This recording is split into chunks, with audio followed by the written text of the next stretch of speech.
Go. Hi guys, this is Gordon Bond, and we're going to talk about two important things here.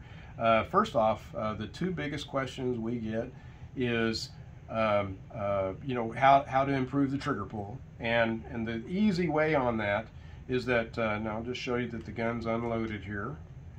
And what happens a lot of times, since ours is single action and you cock the gun, a lot of people put the web of their thumb right up against the hammer, and that puts a lot of pressure on it. And also that puts you in a different position to where your trigger pull is more straight back than the down and back motion that our gun has.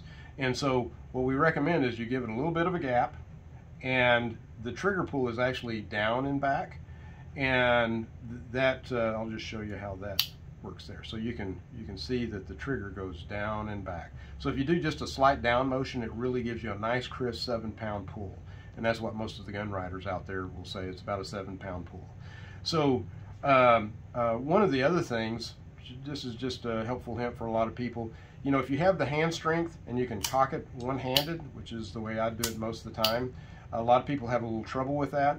If you do it with the pad, it's very hard to do. If you do it with the joint, it's a lot easier. So that just gives you a little bit of a technique that you learn, but it's really tough doing it that way. So you got to put that joint over there to get that.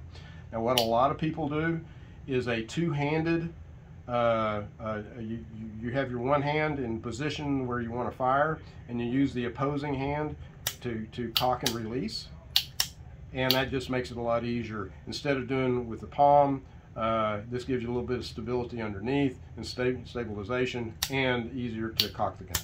So just a couple of friendly tips there. Now, the other question is, how do we know which barrel is going to fire next? And so that's a very good question. So here again, I'm going to show you the gun's unloaded, and I'm going to pull the trigger and I'm going to push the hammer forward, and you can feel in here that in this case the bottom firing pin is the one that's protruding. And so that would be the one that would have fired when I would pull the trigger on that one. So now we know that next time I cock the hammer, it's going to be the top barrel. This is sort of the old way that we taught people to do it, but it was a real pain because you had to open it up, you had to look, you had to feel for it. And so we wanted to come up with an easier way so that you could see it when the gun's all closed up, the ammo's in position. How do you know which one's going to fire? So I'm going to show you the real simple way to do that. So, but just to follow through on this, if I cock it again and then I release and then push forward, now that top firing pin is protruding. So each time that we do that, there's a cam that moves to which barrel. And so the easiest way to do this is on the left-hand side of the hammer. You see a little notch right there.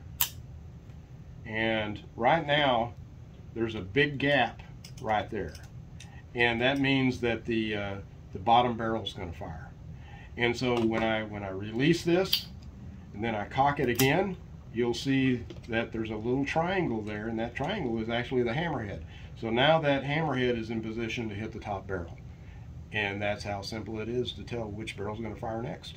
And so with a lot of people, what they want to do is that since the bottom barrel is lined up with the sights, they want to shoot from the bottom barrel first. Plus, you don't have as much lift on the barrel because this is more in line with your arm, and so the recoil is going to be more straight back. The top barrel may go up a little bit. You may have just a little bit of a flip, but not a whole lot. So a lot of people like to start here.